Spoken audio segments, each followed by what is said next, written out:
Friends, എല്ലാ കൂട്ടുകാർക്കും ഇഷ്ടമാത്രം സീരിയലിലത്തെ നല്ലൊരു എപ്പിസോഡിലേക്ക് തന്നെ സ്വാഗതം കേട്ടോ. ചാനൽ ആദ്യമായിട്ടാണ് കാണുന്നുണ്ടെങ്കിൽ ഒന്ന് സബ്സ്ക്രൈബ് ചെയ്ത് ലൈക്ക് ചെയ്ത് സപ്പോർട്ട് ചെയ്ത്. അങ്ങനെ ആകാശ് നോക്കുമ്പോഴേക്കും സുമിതയുടെ ആ അമ്മാവനുണ്ടല്ലോ, പുള്ളിക്കാരൻ അവിടെ നിൽക്കുന്നത് കാണാണ്. അപ്പൊ തന്നെ ആകാശ് പറയുന്നുണ്ട് രചന അടുത്ത്, രചന വക്കീലിനെ കൂട്ടിക്കൊണ്ട് വക്കീൽ ഓഫീസിലേക്ക് പോകും, ഞാനേ എന്റെ ഒരു ക്ലയന്റ് ഇവിടെ ഉണ്ട്, ഞാൻ കണ്ടിട്ട് അങ്ങോട്ടേക്ക് വരാം എന്ന് പറഞ്ഞിട്ട് ആകാശ് അപ്പുറത്തേക്ക് പോവാണ്. രചനയും വക്കീലും അവരുടെ ഓഫീസിലേക്ക് പോകുന്നുണ്ട്. ആകാശ് കിളവൻ പിടിവിടുന്ന രക്ഷണവും ഇല്ലല്ലോ എന്നൊക്കെ പറഞ്ഞിട്ട് ഫോൺ എടുത്തിട്ട് ഒന്ന് സംസാരിക്കാതെ അതെ എന്നൊക്കെ പറഞ്ഞിട്ട് ഫോൺ വിളിച്ചിട്ട് അങ്ങോട്ട് നടക്കുക കേട്ടോ. ആ പുള്ളിക്കാരൻ പുറകെ പോവാണ്. ഹലോ ആകാശ് സാറേ ഒന്ന് നിക്കണേ. ഓ എന്താണ് തനിക്ക് സാറേ? സുമിതിനെ കുറിച്ച് ഒരു അറിവും ഇല്ല സാറേ. എടോ, ഗൾഫിലെ ആരുടെ കൂടെ ജീവിക്കാൻ പോയി അവളെ കുറിച്ച് എനിക്ക് എന്താ വീട്ടാനാ സാറ് വലിയ പിടിപാടൊക്കെ ഉള്ള ആളല്ലേ സാറേ? സാറ് വിചാരിച്ചാൽ ഗൾഫിലെ ഏതെങ്കിലും മലയാളിയായിട്ടൊന്ന് കോണ്ടാക്ട് ചെയ്ത് സുമിതിനെ കുറിച്ച് എന്തെങ്കിലും അറിയാൻ പറ്റുമോ എന്ന് പറയുമ്പോഴേക്കും, എടോ തന്നോട് ആരാണ് പറഞ്ഞു ഞാൻ ഇവിടെ ഉണ്ടെന്ന്? സാറിന്റെ അന്വേഷണം ഞാൻ വീട്ടിൽ പോയിരുന്നു, പിന്നീട് ഓഫീസിലും പോയി. അവിടുത്തെ ആളുകളാ പറഞ്ഞത് ഉച്ചവരെ കുടുംബ കൂടുതൽ ഉണ്ടാവുന്നു, അതാ ഞാൻ ഇങ്ങോട്ടേക്ക് വന്നത്. ഓ തന്റെ ഒരു കാര്യം എനിക്ക് മനസ്സിലായി, സുമിത എനിക്ക് ചെലവിന് പൈസയൊക്കെ തരുന്നുണ്ടെന്ന്. ഇപ്പൊ കുറച്ചു നാട്ട് കിട്ടാത്തോണ്ട് താൻ പുറകെ നടക്കല്ലേ? തന്റെ ആവശ്യം പൈസയാണെങ്കിൽ അത് പറഞ്ഞാ പോയേടോ. സാറേ എനിക്ക് സുമിനെ കുറിച്ച് അറിയണേ, അവളുടെ അമ്മാവനല്ലേ സാറേ, അവളെ കുറിച്ച് എനിക്ക് അവകാശമില്ലേ? അവളാണെങ്കിൽ കുറച്ചു നാളെ സാറിന്റെ വീട്ടിലാണ് നിന്ന് പരിചയമുള്ളത്, അതുകൊണ്ടാണ് ഞാൻ സാറിനോട് ചോദിക്കുന്നത്. എടോ, അവളെ ഫ്ലാറ്റ് മാറുന്ന സമയം മെയിന്റനൻസ് വർക്ക് ആയപ്പോ എന്റെ വീട്ടിൽ കുറച്ചു ദിവസം അഭയം കൊടുത്തു, അത്രേ ഉള്ളൂ. അവളുടെ കൂട്ടുകാരത്തേക്ക് അവര് മെസ്സേജ് അയച്ചിട്ടേ അവൾ ഒറ്റ പോക്കായിരുന്നു ഗൾഫിലേക്ക്. അത് കഴിഞ്ഞിട്ട് എനിക്കൊന്നും അറിയില്ലടോ എന്ന് പറയാണ്. പിന്നെ താൻ പൈസയുടെ കാര്യത്തിൽ ഇടക്കിടക്ക് ഇങ്ങനെ വന്നെന്നൊക്കെ എനിക്ക് അറിയാം എന്ന് പറഞ്ഞിട്ട് പോക്കറ്റിൽ കുറച്ച് പൈസ എടുത്തിട്ട് ആകാശ് അമ്മാവന്റെ കയ്യിലേക്ക് കൊടുക്കാണ്. ഇത് പിടിക്കേ, ഇനി മേലിൽ എന്നെ കാണാൻ വേണ്ടി വന്നേക്കരുത് എന്ന് പറഞ്ഞിട്ട് ആകാശ് അവിടെ നിന്ന് പോവാണ്. സുമിയുടെ അമ്മാവൻ ഇങ്ങനെ ആകാശത്തെ നോക്കിക്കൊണ്ടിരിക്കുക കേട്ടോ. അതിനുശേഷം ആ പുള്ളിക്കാരൻ അകത്തേക്ക് കയറുന്നുണ്ട്. ആ സമയത്ത് നമ്മുടെ ആ വക്കീലുണ്ടല്ലോ, ആകാശിന്റെ രചനയുടെ വക്കീല്, ആ വക്കീലിന്റെ ഓഫീസിലേക്കാട്ടോ കയറുന്നത്. മാഡം എന്ന് പറഞ്ഞ് വിളിക്കുമ്പോ വരൂ എന്ന് പറഞ്ഞ് വിളിക്കുകയാണ്. എന്താ കേസിന്റെ ആവശ്യത്തിനാണോ? മാഡം ഞാനൊരു 10-30 കിലോമീറ്റർ ദൂരെ നിന്ന് വരുവാണ്, പറഞ്ഞോളൂ. കേസാണോ? കേസല്ല മാഡം, എനിക്കൊരാളെ കുറിച്ച് അറിയാനാ. ആരെ കുറിച്ച്? മാഡത്തിനോട് കുറച്ചു മുമ്പ് സംസാരിച്ച ഒരാളല്ലേ, അയാളെ കുറിച്ച് അറിയാനാ. അതാരാ? ഒരു ആകാശ് എന്ന് പറഞ്ഞിട്ട്. ഓ ആകാശ് മേനോൻ. എടോ എനിക്ക് ഇങ്ങനെ പുള്ളിക്കാരൻ പറയുന്നത്, എനിക്ക് അയാളെ കുറിച്ച് ഒന്നും അറിയില്ല. എന്റെ ഒരു കക്ഷിയുടെ കൂടെ വന്ന ആളാണ് അയാളെ കുറിച്ച് കൂടുതലൊന്നും അറിയില്ല. പിന്നെ കേസ് വരാൻ വരുന്നവരുടെ വീട്ടുകാര്യങ്ങളും അയാളെ കൂടെ വരുന്ന ആൾക്കാരുടെ ചരിത്രവും നോക്കേണ്ട കാര്യം വക്കീലിനില്ലല്ലോ. എനിക്ക് അയാളെ കുറിച്ച് ഒന്നും അറിയില്ല. പിന്നെ അമ്മാവൻ അന്വേഷിക്കുന്ന ആളെന്തായാലും കൊള്ളാം എന്ന് പറഞ്ഞിട്ട് നിങ്ങളെന്തായാലും പോവാൻ നോക്കിയെന്ന് പറയണം ആ വക്കീല്. അപ്പോഴേക്കും നമ്മുടെ അമ്മാവൻ എന്നാലും ഒന്നും അറിയില്ല, അയാൾ ഫ്രോഡാണോ നല്ലവനാണെന്ന് മാത്രം അറിഞ്ഞാൽ മതി, അതൊന്നും എനിക്ക് അറിയില്ല എന്ന് പറയാണ്. അങ്ങനെ ആ അമ്മാവൻ അവിടെ നിന്ന് കൂടെ പുറത്തേക്ക് പോവാട്ടോ. അതിനുശേഷം മനസ്സിൽ വിചാരിക്കാണ്, എന്നാലും അവര് പറഞ്ഞ ഡയലോഗ് ആരാണ് അന്വേഷണം ആള് കൊള്ളാം എന്ന് പറഞ്ഞല്ലോ, അപ്പൊ അതിന്റെ അർത്ഥം അതൊരു ഫ്രോഡാണെന്ന രീതിയിലല്ലേ അവര് പറഞ്ഞത്. അപ്പൊ ആകാശ് മേനോൻ ഫ്രോഡാണെന്ന് തോന്നുന്നു. എന്തായാലും ഇവിടെ വരെ വന്നല്ലേ, എതിർഭാഗം വക്കീലിനെ കൂടെ ഒന്ന് കണ്ടാലോ എന്നിങ്ങനെ ആലോചിക്കാറുണ്ട്. അപ്പൊ ഇപ്പൊ പുള്ളിക്കാരുടെ ഗുമസ്തൻ അവിടെ വരുന്നുണ്ട് കേട്ടോ. എന്താ അമ്മാവ സുഖമില്ലേ? എന്തിനു ഹെൽപ്പ് വേണോ? മോനെ ഈ വക്കീലിന്റെ ഗുമസ്തനാണോ? അതെ. വക്കീലിന്റെ കേസിന്റെ കാര്യത്തിലാണോ? വാ അമ്മാവ. വേണ്ട, കേസിന്റെ കാര്യത്തിലല്ല മോനെ, ഒരാളെ കുറിച്ച് അറിയാനായിരുന്നു. ഈ വക്കീലിന്റെ എതിർഭാഗം വക്കീലിന്റെ പേരെന്താ? അത് സുജി എന്നാണ്, വക്കീൽ സുജി. അവരെവിടെയാ ഇരിക്കുന്നത്? തൊട്ടപ്പുറത്ത്. എന്താ അമ്മാവ? ഒന്നുമില്ല, ഒരാളെ കുറിച്ച് അറിയാനായിരുന്നു. ശരി എന്ന് പറഞ്ഞിട്ട് ആ പുള്ളിക്കാരൻ അവിടെ നിന്ന് പോകുന്നുണ്ട്. സുബിയുടെ അമ്മാവ നേരെ പോണത് നമ്മുടെ സുജി വക്കീലിന്റെ അടുത്തേക്കാട്ടോ. ആ സമയത്ത് സുജി വക്കീലാണെങ്കിൽ അവിടുത്തെ കക്ഷികൾക്ക് തിരക്ക് പിടിച്ച് സംസാരിച്ചുകൊണ്ടിരിക്കുന്ന സമയത്താണ് സുബിയുടെ അമ്മാവൻ അങ്ങോട്ടേക്ക് വരുന്നത്. എന്ത് വേണം എന്ന് സുജി ചോദിക്കുമ്പോ, എനിക്ക് ഒരാളെ കുറിച്ച് അറിയാനായിരുന്നു, എനിക്ക് പേഴ്സണലായിട്ട് മേഡത്തിനോട് സംസാരിക്കണം, സോറി ഞാൻ തിരക്കിലാണ്, എനിക്ക് ആൾക്കാരെ കുറിച്ച് സംസാരിക്കണമെന്ന് താല്പര്യമില്ല എന്ന് പറയാണ്. അമ്മാവൻ അങ്ങനെ നിൽക്കാണ്. സുജി അമ്മാവന്റെ മുഖത്തേക്ക് നോക്കുന്നുണ്ട്. നിങ്ങൾ പോയിക്കോളൂ എന്ന് സുജി പറയാണ്.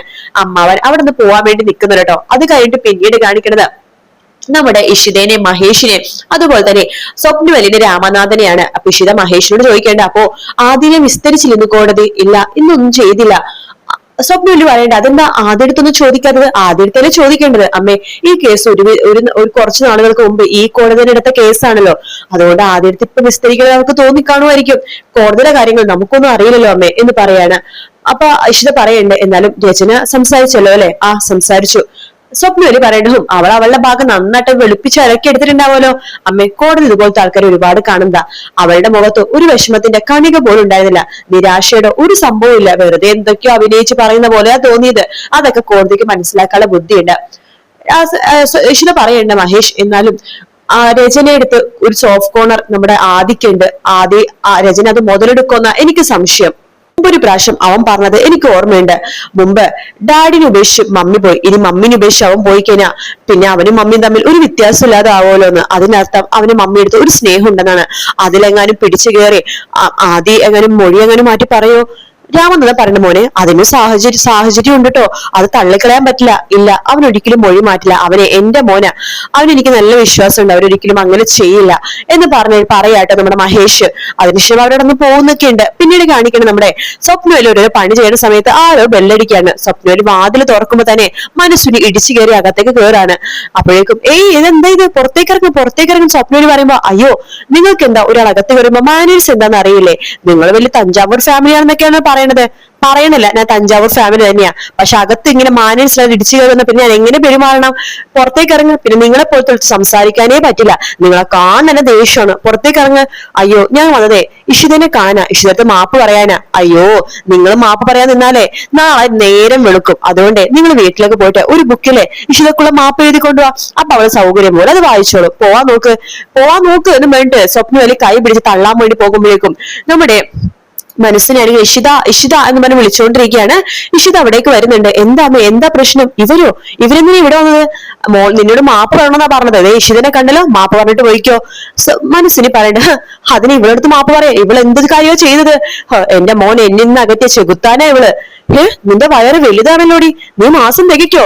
സ്വപ്നന് പണ്ട് അസത്തെ എന്ത് വൃത്തികെട്ട ഭർത്താവാണ് നീ പണ്ടത്, ഇറങ്ങിപ്പോ അല്ലെങ്കിൽ തലമുടിച്ച് ഞാൻ പൊട്ടിക്കും. അപ്പൊ ഇത് പ്രിയാമണി അവിടേക്ക് വരുന്നുണ്ട്. ഇവരിന്ന് ഇവിടെ വന്നത് എനിക്കറിയില്ല. പ്രിയാമണി കേറി വന്നാ ഓടിച്ചിട്ട് ഓടുന്നില്ല, മരതയ്ക്ക് ഇറങ്ങിപ്പോ. ഞാൻ ഇറങ്ങി പോയില്ല, എന്റെ മോനെ എന്നിൽ അകറ്റിയത് ഇവൾ ഒറ്റെടുത്തിയാ, ഞാൻ വെറുതെ വിടില്ല, ആരെയും വെറുതെ വിടില്ല. ഇറങ്ങിപ്പോടി, നിങ്ങക്ക് പറഞ്ഞാൽ മനസ്സിലാവില്ലേ? സ്വപ്നവേലി അവിടെ അടിച്ചുകൊണ്ടിരുന്ന ആ ഒരു വടി എടുത്തിട്ട് നമ്മുടെ മനസ്സിന്റെ പുറകിലേക്ക് അടിക്കുകയാണ്.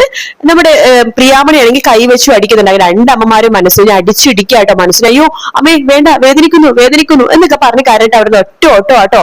ആ സമയത്ത് ഇഷിത പൊട്ടിച്ചിരിക്കുകയാണ്. രണ്ടമ്മമാരും കൊള്ളാം, മനസ്സിന് പേടിച്ചോടിപ്പോയി. പിന്നെ അവൾക്ക് അതെങ്കിലും പറയണ്ടേ, അവൾ ശപിക്കാൻ വേണ്ടി വന്നിരിക്കുന്നു.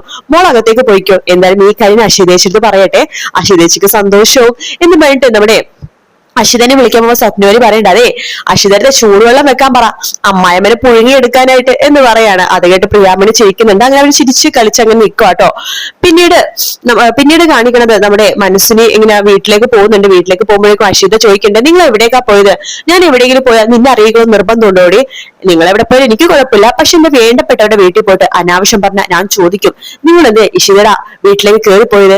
അവിടെ പോയിട്ട് നിങ്ങൾ എന്താ അതിക്രമോ കാണിച്ചത്? എന്തായാലും നിങ്ങൾക്ക് കിട്ടേണ്ടതൊക്കെ കിട്ടിയല്ലോ, സമാധാനായല്ലോ. മനസ്സിന് പറയണ്ട, ഞാൻ അവിടെ പോയത് വെറുതെ അല്ലടി, ഒരു കാര്യത്തിനാണ്. അത് നടന്നു കഴിയുമ്പോ നിങ്ങക്ക് മനസ്സിലാവും എന്തിനാണെന്ന് ഞാൻ പോയത്, മനസ്സിലായോ? എന്തായാലും ഞാൻ പോയ കാര്യം ഞാൻ ഭംഗിയായിട്ട് നിറവേറ്റിട്ടുണ്ട് എന്ന് വേണ്ട മനസ്സിനെ അവിടുന്ന് പോവാണ്. പക്ഷെ അഷിതക്ക് ഒന്നും മനസ്സിലാവണില്ല. മനസ്സിൽ വിചാരിക്കുകയാണ്, എന്റെ ഏറ്റവും വലിയ ശത്രുപ അഷിതയാണ്, അവളെ സ്നേഹിക്കുന്നവരെയൊക്കെ ഞാൻ വേദനിപ്പിക്കും എന്നൊക്കെ മനസ്സിന് വിചാരിക്കുന്നുണ്ട്. ആ ഒരു ഭാഗത്തോടെ എപ്പിസോഡ് തീരുന്നത്. നാളത്തെ പ്രൊമോയിൽ കാണിക്കുന്നത് നമ്മുടെ ഇഷിത ബാത്റൂമിൽ വീണ് പോവാട്ടോ. മഹേഷ് ഇഷിതനെ വാരി എടുത്തോണ്ട് ഹോസ്പിറ്റലിൽ എത്തിക്കുന്നുണ്ട്. ഇഷിതയുടെ കണ്ടീഷൻ കുറച്ച് സീരിയസ് ആണ്. പ്രിയാമണി കരയുന്നുണ്ട്, എന്റെ മോളെ കൊതിപ്പിച്ചിട്ട് എന്തിനാ ഈശ്വരയെ തിരിച്ചെടുക്കണത് എന്നൊക്കെ പറഞ്ഞിട്ട് പൊട്ടിക്കരയാണ് പ്രിയാമണി. സ്വപ്നവേലി മഹേഷിനോട് പറയണ്ട്, ഇന്ന് രാവിലെ മനസ്സിന് വീട്ടിൽ വന്നിരുന്നു എന്ന് പറയാണ്.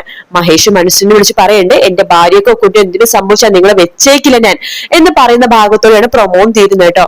വീഡിയോ ഇഷ്ടപ്പെട്ടാൽ ലൈക്ക് ചെയ്യുക, സബ്സ്ക്രൈബ് ചെയ്യുക, കമന്റ് ചെയ്യുക. മറ്റൊരു വീട്ടിൽ കാണാൻ. Take care, bye bye.